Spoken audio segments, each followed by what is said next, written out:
Good afternoon. Welcome to today's TASA webinar, Construction Site Fall Protection, Its Uses and Limitations. During this program, the presenter will cover the importance of fall protection, OSHA and state law requirements, employer requirements, the Fall Protection Plan, and site-specific safety plans. The presenter for today's program is Mr. Daniel Paine. Dan is a construction safety and fall protection expert. He's a certified safety executive and professional member of the American Society of Safety Engineers, past general chairman of the construction division of the National Safety Council, and a member of the board of directors of the Veterans of Safety. Mr. Paine is a frequent lecturer on the topic of worksite safety and fall protection. He co-authored the book entitled Elevated Work Platforms and Scaffolding Job Site Safety Manual, which was published by McGraw-Hill in 2004, and he has authored and produced articles and films addressing elevated worksite safety issues. Mr. Paine has been found qualified to testify as an expert witness in numerous court proceedings, and he has given expert testimony on the subject of worksite safety and fall protection. Mr. Paine has also testified as an expert for OSHA at the public hearing for the adoption of 29 CFR Section 1926 Subpart R Steel Erection. During today's program, we will take 2 question and answer breaks. If you have a question, please use the chat feature or Q&A feature found on the right-hand side of the screen. We encourage all attendees to submit questions throughout the presentation. Tomorrow morning, I'll send out an email with a copy of the archived recording of this program, as well as a copy of the PowerPoint presentation used during today's program.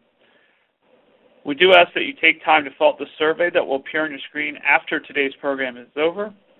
I'm now going to turn the presentation over to our distinguished guest, Mr. Dan Paine.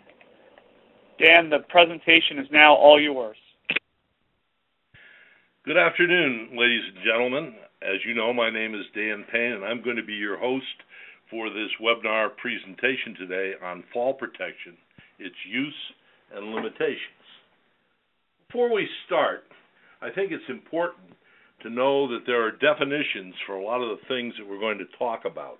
I'm going to cover 3 of them right now, but I'm going to tell you that all of them exist either in the American National Standards Institute construction standards, which are under A10, or OSHA, which is under 1926, and in this particular case, the definitions I'm going to give you are in 1926.32.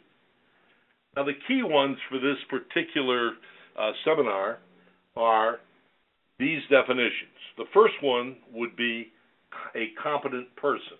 And I'm going to read it to you right from the standard. A competent person means one who is capable of identifying existing and predictable hazards in the surrounding or working conditions which are unsanitary, hazardous, or dangerous to employees, and who has, here's the key word, authorization to take prompt corrective measures to eliminate them. So a competent person is one who knows the subject matter, is qualified in the subject matter, and also has permission from his company to stop the work and to make changes. That person almost always is somebody who is a foreman or above. Now let's talk about a qualified person, which is the next definition that we need to talk about. And a qualified person means one who by possession of a recognized degree, certificate of professional standing, or who by extensive knowledge, training, and experience has successfully demonstrated his ability to solve or resolve problems relating to the subject matter, the work, or the project. Now, this is an expert in that area. This should be any employee who is doing a specific task. He needs to be qualified to do that task through training, and we're going to get into that later on.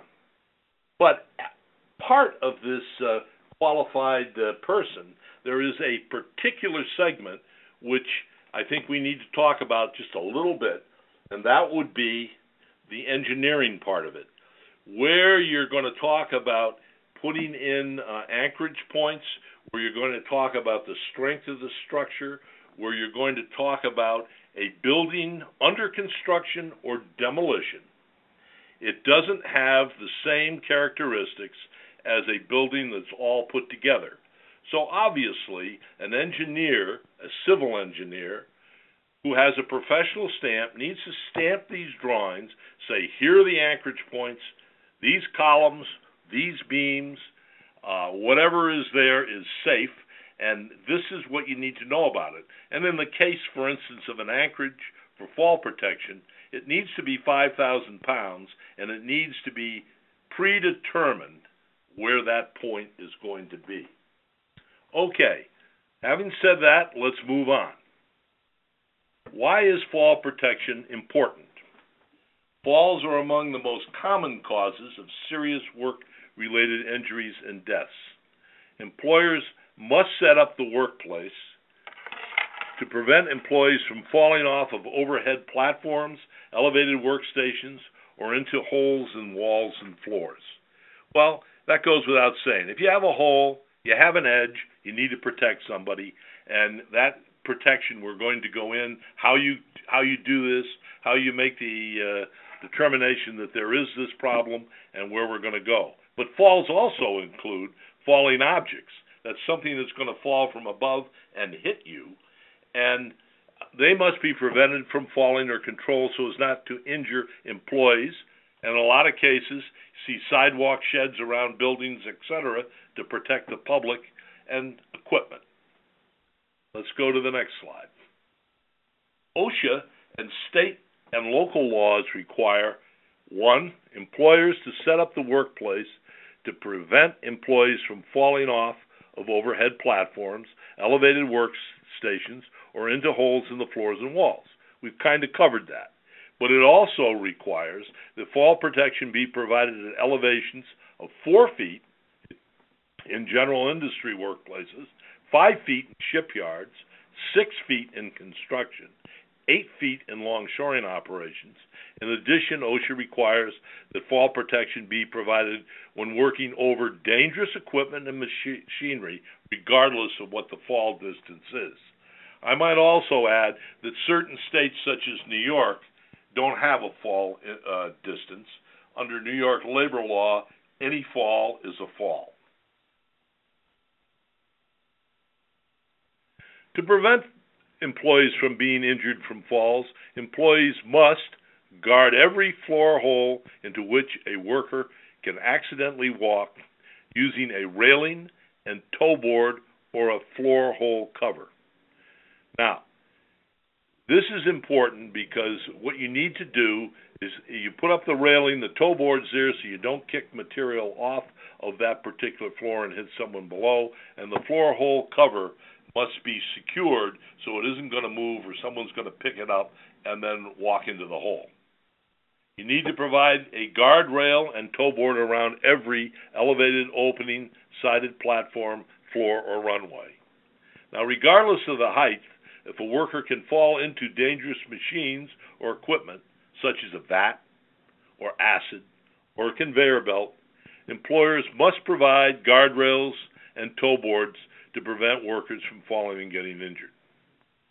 Other means of fall protection which we are going to discuss, and I'm going to show you pictures of, that may be required on certain jobs can include using a harness, lifeline, retractable lanyard, sometimes called a yo-yo, other connectors, safety nets, debris nets, stair railings, and handrails. Employers are required to provide working conditions that are free of known dangers. And we're going to go into how you know what these dangers are. There is a process of which, as a contractor, you can protect yourself by knowing what the dangers are and explaining what the dangers are, and also you need to do that in order to train your employees on what the dangers are.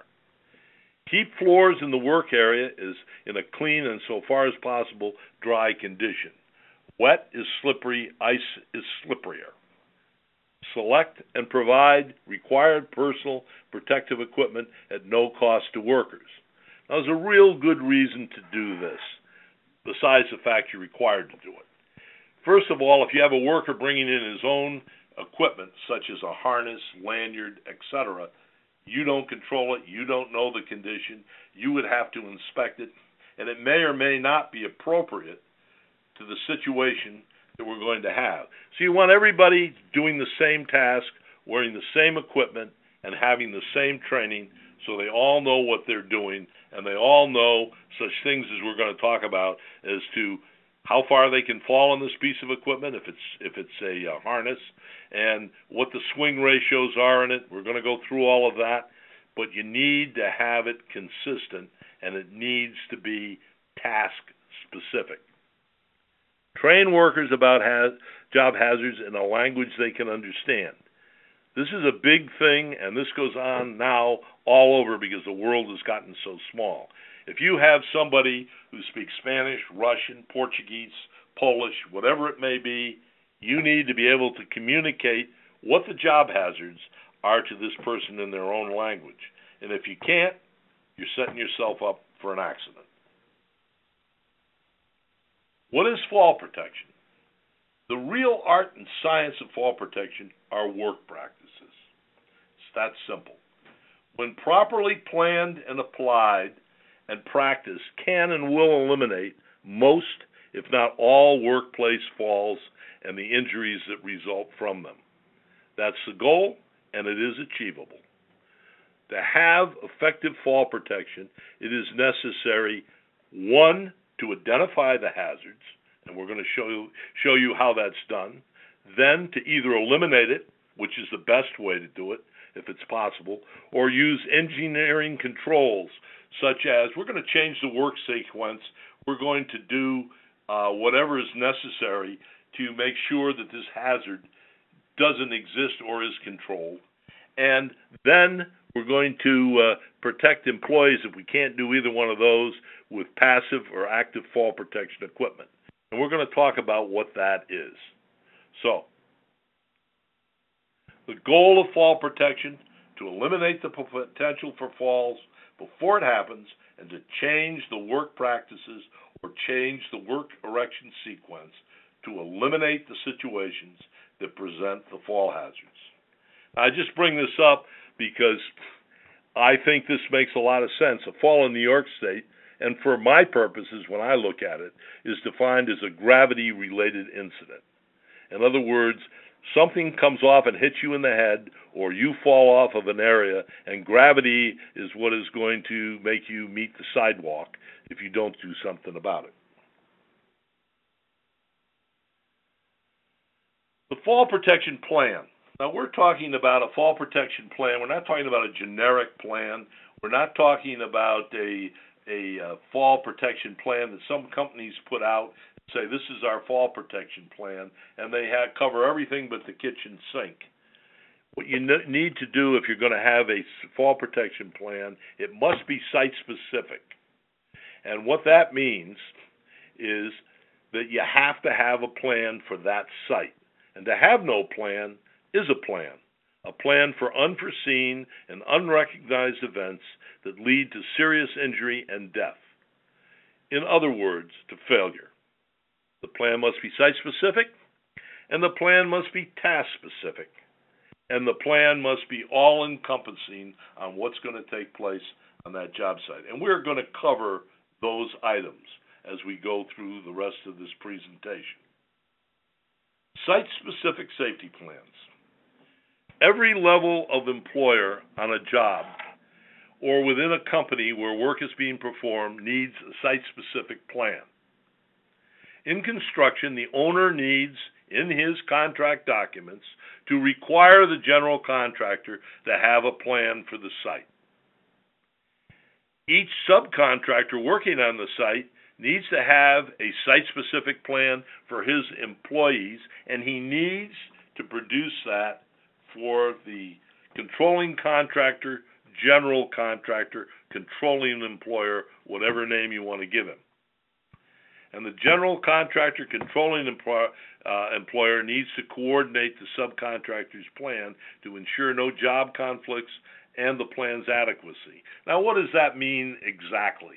What it means is, to give you an example, if we're on a site and we're doing steel erection, as an example, you have an area where the steel needs to be what they call shaken out, in other words, stored. And you're going to get ready and you're going to pick it up with a crane and you're going to move it to where you need to move it. Now, what the general contractor needs to do is to make sure that everybody's plan is in place so that nobody's working underneath the area at the time that steel has to be moved from point A to point B and pose a hazard to the people working under it. You don't want to move equipment over trailers or people if it's heavy and potentially can fall and kill them. You also want to make sure that whoever is going to be doing a specific task, for instance, they're going to be doing a task on the first or second floor or inside of a tank, you don't want someone welding over them or bricklaying over them. You need to make sure they're coordinated. In order to coordinate tasks, you need to know what the tasks are. That's why it's so important that the general contractor have a plan which is very site-specific. Here's a job hazard analysis. Now, this is what I talked about a little bit before. This is the crux of pre-planning. When you do a job hazard analysis, sometimes called a job safety analysis, what you do is each foreman and everybody above them lists the activities and operations that are going to take place in the area that they're responsible for. All of them. Once you do that, you determine which one of those tasks have unsafe conditions, actions, or there's a hazard that's involved, and you list them. That's the second thing you do. Then what you do, once you know what those hazards are, you know what those activities are, then you can put the preventative or corrective action you're going to take. Can I eliminate the hazard? Can I put in engineering controls? Or do I have to use active or passive fall protection equipment? You put that in there. Now, this becomes the most important document in the whole process because you now know where all your operations are and where all your hazards are, and everything is foreseeable. And you've indicated, you put it down, so you know what's foreseeable, and if something's not in there and nobody's ever thought of it before, it's probably unforeseeable. But all your foreseeable actions and hazards are there. This becomes the document where you determine your means and methods, how you're going to go about running this job, and how you're going to go about protecting your people, and most importantly, how you're going to train your people, site and task specific. Okay, we have some items here that are of particular interest that we should be aware of. Items such as debris, ice, water, snow, and sand must be removed, secured, or otherwise contained before somebody's going to work in that particular area, or before it's going to become a walkway for them to walk on, because those items are the ones that cause your slipping, tripping hazards, which end up in accidents. So just get rid of the stuff. Make sure you have a clean area. Make sure that you have people that are assigned to that duty. Make sure that it happens, and there's a problem that's gone. Structural members and other unsecured items must be controlled to prevent them from falling. We know all about the things that are up above that may fall down from up above to below, but let's take a look at either erection or demolition. In erection, you're putting up a steel column. That column has no structural integrity till it's connected to something or guide. The same thing's true when you're taking a building down and you have columns, posts, beams that are up there, pipes. You need to control them. You need to secure them, because if you don't, they're in all probability going to fall. So you need to pre-plan that. You need to take a look at your plan, your erection plan, your demolition plan, and make sure that you can control those unsecured items. The use of work platforms such as scaffolds and aerial lifts, properly erected and used, can be good solutions to fall problems in safe workplaces. But let me say something about this. When you put up a scaffold, you need to have somebody who's qualified to erect it and qualified to disassemble it. That's an entirely different person than the person who's going to work on it. Entirely different training. You need to have a specialist in how you erect a scaffold and how you take it down. People who are going to work on it have to know certain things, like, are guardrails missing? Should I be working in this area or not? Aerial lifts become even a bigger problem, because an aerial lift, when you put it up, is going to probably be a hydraulic lift. On the other hand, if you have a scissor lift, it probably isn't. But you need to know the difference.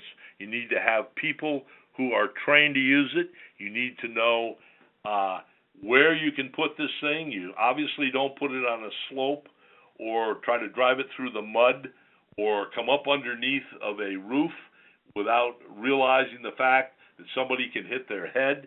You have a person who's going to run it, who's trained. That's the requirement of the law, the requirement of the aerial lift manufacturer. And that training to run that lift needs to be model specific, not just type specific. And that training needs to be done so that somebody doesn't make a mistake. And you need to have somebody in the aerial lift and somebody on the ground, because you have controls in both places, so that gives you a safe operation. So as long as you use this equipment, scaffolds and aerial lifts, and you use them properly and you have trained people, they can go a long way towards solving a lot of your fall protection problems. Fall protection for employees. Now, we talked before about passive and active, and I put them down this way because they're very important. Passive fall protection is the first type of fall protection someone would consider if they can't eliminate or engineering-wise control what's going to take place. Passive, as the name implies, once installed, does not require a worker to do anything to prevent his fall. Now, if you're going to hang up safety nets, and you're going to put up guardrails, and you're going to put up scaffolding, you need to have a specialist, somebody specially trained, a qualified person, under the supervision of a competent person to make sure that work's done. But once it's done, the employees who walk on it, use it, etc., don't specifically need to do anything to protect themselves. It's built in. Those examples would be safety nets, guardrails, scaffolds, and aerial lifts. Active fall protection, as the name implies, requires the worker to be trained in using a harness, a connector, and finding a proper anchorage point. Now, let me just explain that there's three types of active fall protection equipment, and they all require a harness, a connector, and a proper anchorage point. Now, what is needed here is, first of all, let's talk about restraint systems. Restraint systems, as the name implies, is kind of like the leash you put on your dog. You tie him off to an anchorage point somewhere, and he can't reach the street to bite somebody, and in this particular case, you can't reach a hole, an edge, or whatever, so you're going to have a fall. The idea is to restrain you, so that if you're backing up, going forward, going sideways, whatever it is, when you come to the end of that tether, you can't go any further, and you're not going to fall. That's the best kind of active fall protection to use when and where you can use it. The next type of active fall protection is called restraining devices. Well, it's not restraining, it's work positioning devices. And what that means is that you're going to get to where you work, and you're going to have a device. Usually, it has two D-rings on either side of your belt, the chain that comes together at a point in front of you. And on that chain, and we're going to show you pictures of this, would be a hook or connector. And that connector or hook could go into rebar or formwork or whatever else, and it would limit your fall to 18 inches or less. And the idea behind that is that when you get in position, you get there by climbing up to where you're going to go, using fall protection if it's necessary, and then you hook into that form or into that rebar cage. And this allows you to put your feet against the wall or the cage, lean back, and have both hands free to work. It's a great piece of equipment when properly used. Key thing here is the anchorage. You need to have a 5,000-pound anchorage. And again, I'm going to say this, any one of these anchorages that we're going to use, you need to have an engineer take a look at the plans, take a look at your sequencing and what you're going to do it, and stamp it. And that engineer needs to be a professional engineer in the state in which the work is going to take place. Now let's talk about the last item of fall protection, and the most dangerous, and the one you need to be the most careful using, which is fall arrest systems, which means that you're going to fall a distance. And that distance is going to be free falling at least 6 feet. Now, let me explain what I mean by this and why that's a dangerous situation. Lots of people use active fall protection, fall arrest equipment as their first line of defense, not their last line of defense. Let me explain what some of the problems are. First problem is everybody has different physical conditions. If you got a guy on the site who has high blood pressure, a bad heart, diabetes, overweight, bad back, bad spine, he's going to give you a tremendously increased risk at what he's going to be doing when you put him in a piece of active fall protection, because this guy's going to fall. And any one of those things could substantially make the fall a very dangerous situation. Second thing is, most people hook up with a 6-foot lanyard, in quotes, and to an anchorage point above their head, which we're going to go in, and they fall. Well, you don't fall 6 feet, and we're going to explain this in a few minutes. You end up, in most cases, falling at least 18 and a half feet. And I will explain to you how that happens and why. You also have potentially a pendulum effect. If that anchorage point isn't directly above your head and you walk down a beam one way or the other and you fall, you're going to swing back until you're directly under the anchorage point, and anything in between there you're going to hit is going to hurt you. So you need not only to have that piece of equipment on, but you need to know exactly where you're going to use it, and you got to know exactly, if you're moving from point A to point B, what changes as far as what's underneath you or around you, because that becomes a very dangerous thing. Training. Now, we talked about training, but I want to just go into this a little bit more detail than we've been. Training needs to be site-specific. And what I mean by that is, an employee, we have all these plans that are out there, unions train people, people like AGC, Associated General Contractors, ABC, the non-union contractors, they all have training programs, but they're generic. You don't need to train somebody on how to climb in an elevator if he's not going to be working in one. What you need to do is to have the training to be site-specific to the kinds of fall protection this employee is going to use in your application. So he needs to know the means and methods, and he also needs to know what the hazards are. We go back to that hazard analysis. He needs to know what those hazards are, and he needs to know how he's going to mitigate them. So you're going to train him with what he's going to do when he does his work, what the means and methods are going to be, what the hazards are, and when he comes up to a certain hazard, what equipment he's going to need to use or what he needs to have in place before he goes to work. When you do that, you don't have a problem. When you don't do that, you have a big problem. And I want to read you something It comes right out of an ANSI standard, which stands for American National Standards Institute, and it's a construction ANSI standard called A10.33, which are the requirements for multi-employer projects. But the same thing's true for any project.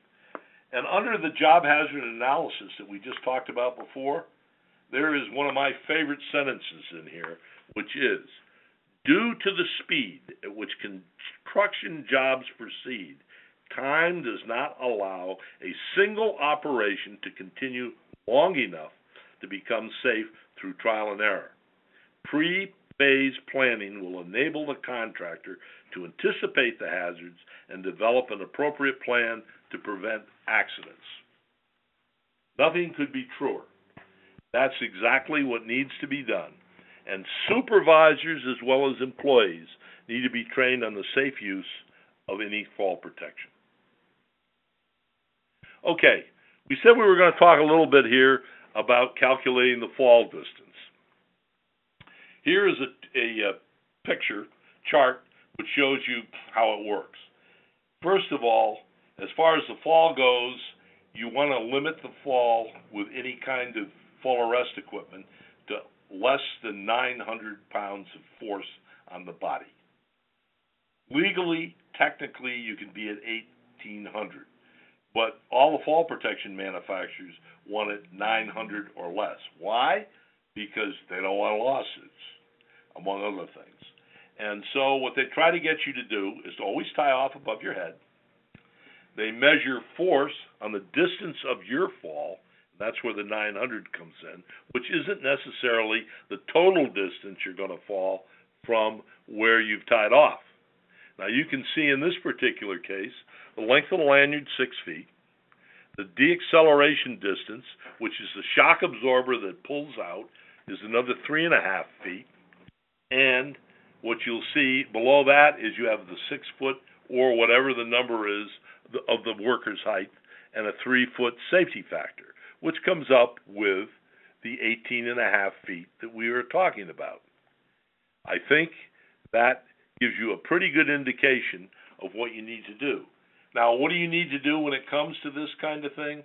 You need to make sure you read the instructions, you need to make sure you pick the right piece of equipment, and you need to make sure that you know what its limitations are and where you can use it and where you can't use it. And I will explain this just a little bit further when you go into this. This shows you a personal fall arrest system. And this also shows you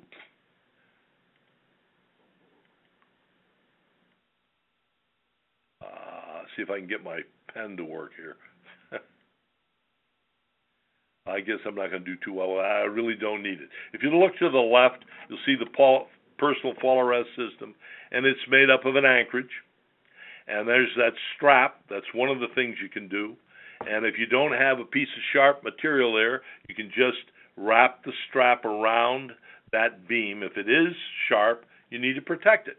Put some cardboard or whatever else in there. It has a small D-ring where the man is hooked in his lanyard, and it has a big D-ring at the top. You put the small D-ring through the big D-ring, pull it tight, and you have your anchorage.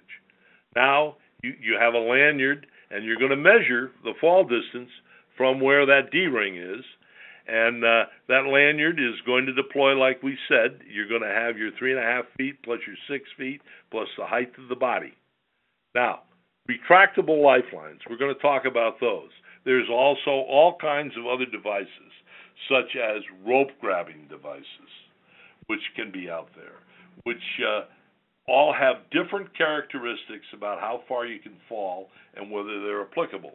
But my point here would be, you saw the 18.5 feet over here. You got 14.5 feet with this particular retractable lifeline. And the way that works is inside of that particular one is a spring-loaded retractable. It retracts the line. And in addition to that, when you fall, the line gives centrifugal force to a wheel that's in there, which has dogs in it, which fly out and lock into a locking mechanism. And that's going to stop you within 3.5 feet maximum. It may do it less. It depends on where it's set. It depends upon the kind of one you're using, and it will limit your fall. You need to know what the manufacturer's instructions are, and you need to know what you're going to buy.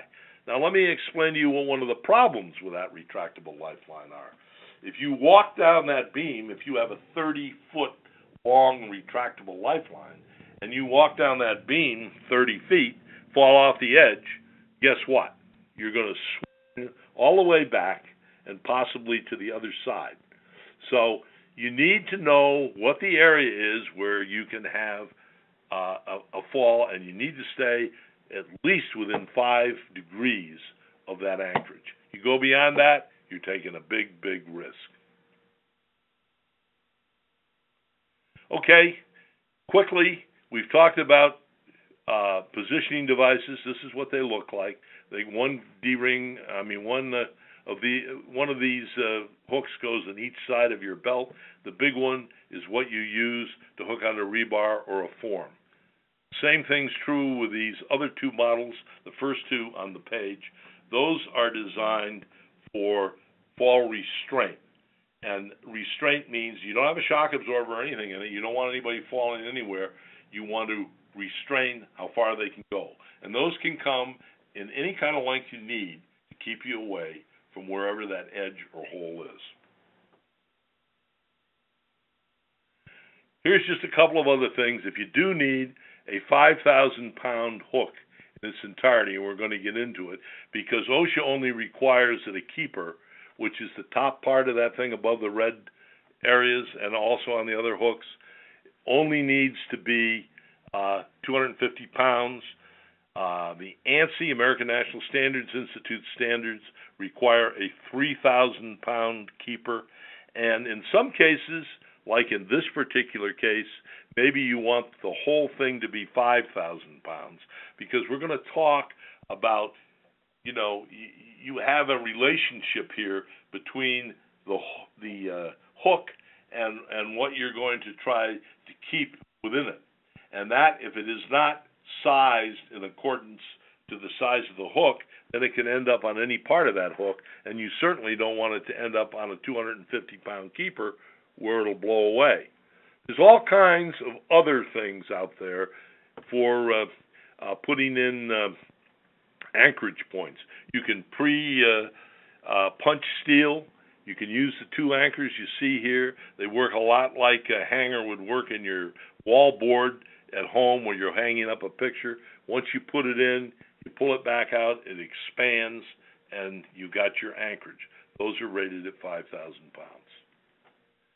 Another picture, the same thing. Last thing I want to talk about before we go into pictures and everything else, and you get to ask your questions, is rescue. And rescue is a very key thing. When you're going to do rescue, you need to have a plan. Probably as much for rescue as anything else. We're not going to talk about this today in detail, but somebody needs to know what the access to the site is, where it is it going to change, what kind of hospitals in the area, is it a triage hospital, what are their limitations, or do you need to have other kinds of facilities on site. Same thing's true with fire, and they need to know what your MSDS is, which means those are the sheets that tell you what's on that site that may be hazardous to the firemen and everything else, what chemicals, whatever else is there. And then you need to have different devices such as these, which can pull a guy out of a tank, get a guy down from a height of 30 stories, whatever else it needs to be pre-planned. That's a whole subject unto itself, and but you just need to know that it needs to be done. And finally, I got to take a crack at my own book, Elevated Work Platforms and Scaffolding. What we talked about here before is a book I co-authored, and it contains just about all of the information we've been talking about. Okay, we've got some questions here, and I guess the first one comes up from Tom Bond. Dan, is there a section of the CFR that says that training must be given to a worker in a language they understand? I know it's common sense, but a site would be great. Well, There isn't specifically one, Tom, but what there is if you can't communicate, and it talks about communications in there, if there's a language barrier and you can't communicate, then you're going to have a problem. And I know you're a lawyer, you know doggone well that the courts are going to ask how you communicated. Was it in their language? Were the instructions in their language? Were the verbal things in their language? So that's going to be an issue. It's more of an issue of law than it is of what you're going to find in a standard. However, a lot of the OSHA regulations that are out there, if you go in for interpretations, you will find that they will also add to that. Are there any other questions? Dan, we have a question here from Mark who asks, does a subcontractor have to include hazards for injury to employees of other contractors when formulating a plan? Well, each employer is responsible for his own employees. We all know that. That's what OSHA says. There is a compliance directive out there, which you can get online under OSHA.gov, which is for multi-employer job sites, which is what we're talking about here, where you have more than one employee on the job site. And there are duties and obligations of the controlling employer, the creating employer, the correcting employer, all the different kinds of employers that are there and what their different requirements are.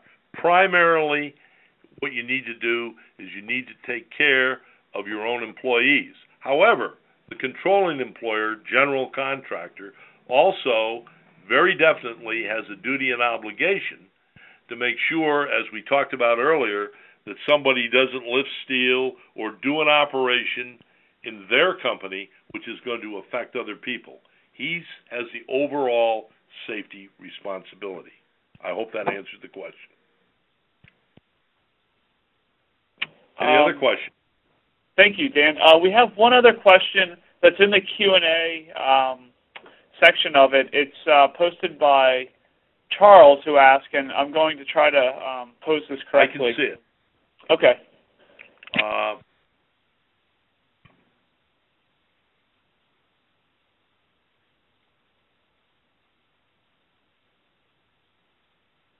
Well, we're talking, when you get into trucks and tankers, you're talking about a different application, and he is correct. I'm talking about a construction application within a construction site. Yes, general industry has a lot of other requirements, and trucks are exempt from a lot of them, though not all of them, and I haven't gone into that. That's probably a good subject for another webinar, and it probably doesn't affect everybody, so I'm going to leave it at that. Okay, great. I don't see any other questions in the queue, so why don't we continue on with the presentation, Dan? Okay. Thank you very much. Thank you all. I hope I got to you. You can always send in emails afterwards, and we will get back to you. In addition, I want to let you know that from this point on, what we're going to do for the rest of the presentation is to take a look at some specific applications so you can see what's out there. Okay, we talked about hole covers.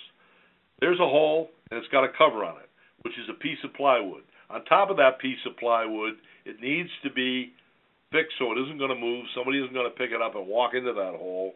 And it should say hole cover or hole on the spray painted on top of the board. Now, let's take a look at this application. There's the hole cover. You can see the hole underneath the deck. You can also see there's no guardrails along the top edge of that deck.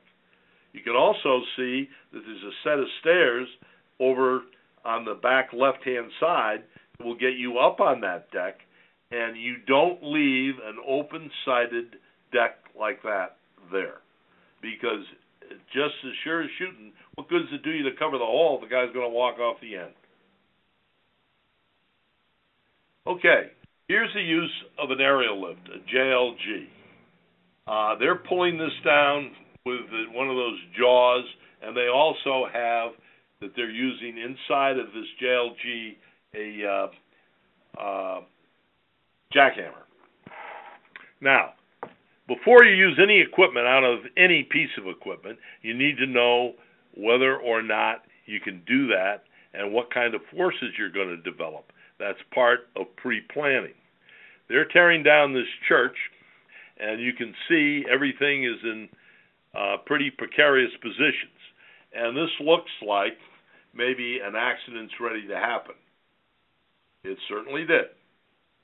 You can see the jaws coming down, hanging there. You can see that the basket on the lift twisted, turned, and somebody fell out. Luckily, he was tied off. Unfortunately, there was another person in the same accident who wasn't, and he was seriously injured. You can see where he is. He's stuck between a rock and a hard place, as I like to call it, and it's going to be a very, very difficult way to rescue this guy. This is a retractable lifeline that we talked about before. This happens to be a 30-footer. You happen to have a 22-foot column. When the column went up, the one that's behind it has 0354 on it. When it was stood up originally, it had this device hooked onto it. You can see that it's hooked into the hole. Then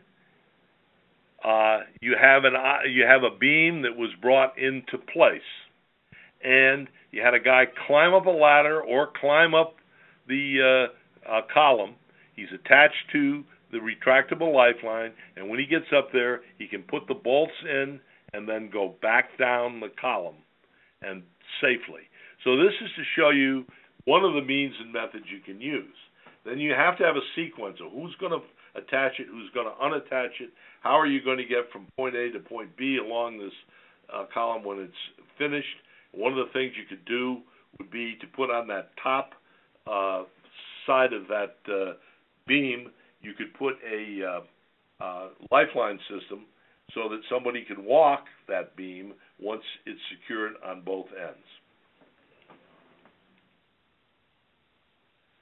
We're talking about this hook. Now, if you take a look, it says inspect before each use on one end, and you can see the keeper, which goes up on the other end. You have to push both of those items at the same time in order to open that hook.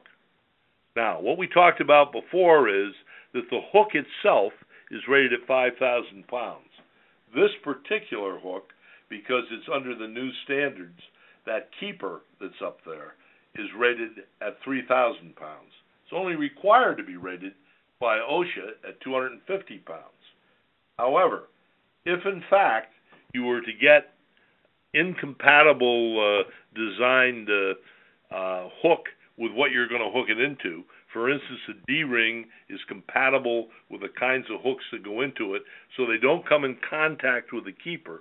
If you're going to do something else where they can, then you run the risk that you're going to hit that keeper with the material that's in it, and it's going to bend out, blow out, as the term is used, and you're going to fall. Let's take a look at an application of it. Here is where somebody's hooked onto a form. They put the hook through the form. In this particular configuration, they're okay. But what we don't know and what we would need to know is somebody going to climb above where that hook is attached, in which case the hook could rotate and the keeper could come in contact with the hole and then blow out. So you need to know the application. You need to know what somebody's going to do. You just don't come up willy-nilly with a way of doing something.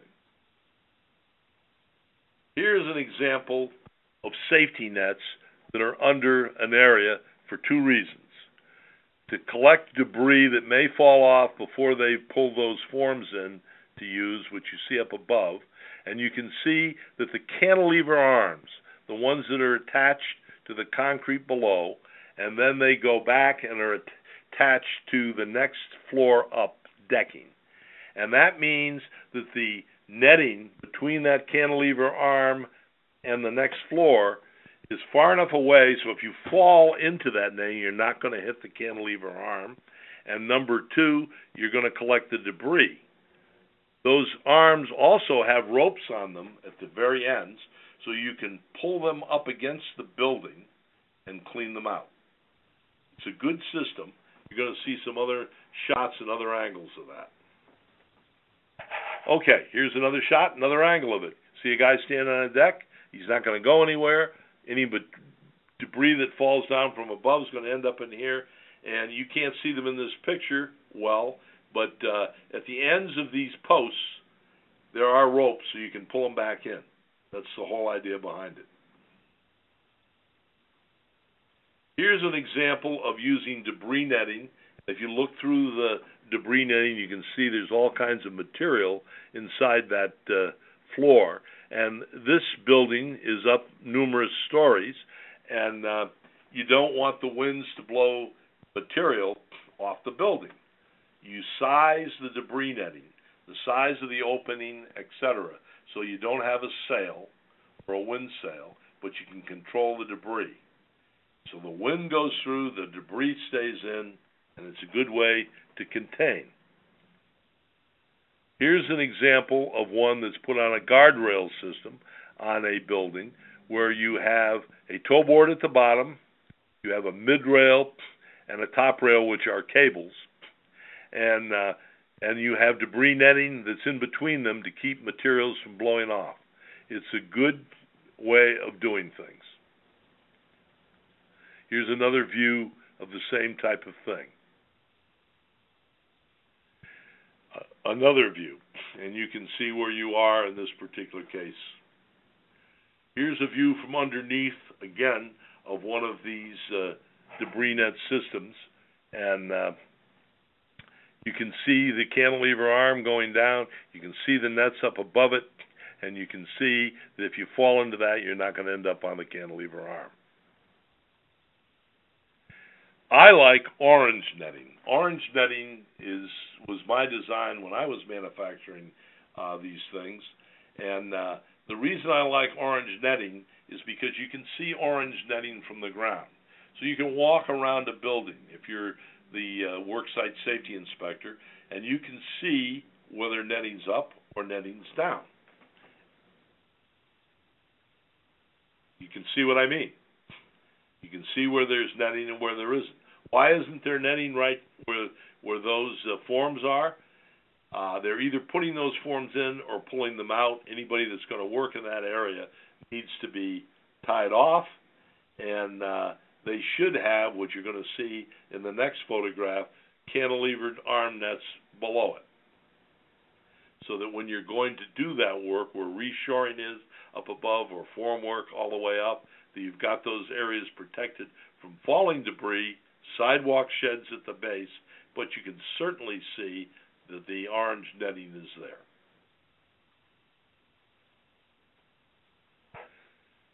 Also, when you're going to put down netting, as you can see, small holes, and if you just drive a nail through the netting, it's going to rip out. So what you do is you use plates. Most of the people who sell this kind of netting to people provide the plates. So you can put the plate down, nail it in, and now you've got a big area covered and you're not going to rip your netting. I show these pictures because this shows where you use scaffolding and where you use special types of containment. And this needs to be designed by a professional engineer, needs to be erected by a competent scaffold person, and it's a work platform to work off of. And you need to have these in all kinds of different applications. I'm just putting this in here to show you they do exist. Okay, here is something just to give you an idea of the types of things that are available. If you pre-plan a job site, you can pre-punch holes through the steel to accept cables. If you look over on the right-hand side of that cable that's going horizontally across the picture, you can see there's a turnbuckle right next to that beam. That allows you to make take the slack out to the right degree, have the right amount of pressure on that cable, so if someone falls, it doesn't give a bunch of free cable to it, and it keeps it nice and tight and straight. By pre-punching the steel, you can feed it through. As a matter of fact, there are plastic grommets that can go in so the steel doesn't rub on the cable. Also, you see the red posts that are down on the steel, and those clip on, and those are called horizontal lifelines. And you can do the same thing with those, where you don't have an overhead steel beam to go up, and you need to work in an area, you can tie off to that. Now, there's such a thing as a double lanyard safety system, and that gives you what they call 100% tie-off.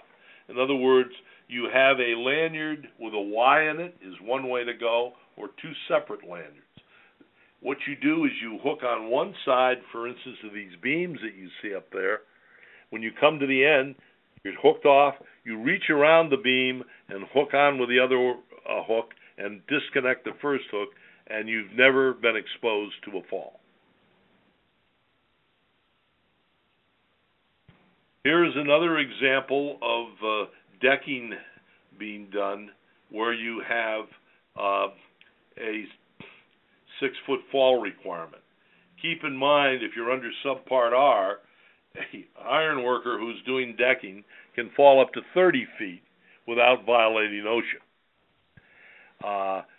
Most general contractors today don't accept that, and they put in their contract documents that they require you to have fall protection above 6 feet or whatever the local rules or ordinances are. Because if you don't, someone gets hurt, you're facing a lawsuit. I think you all know that. Here again, you can see the cabling systems that are in place, and you can see the turnbuckle on the right-hand side.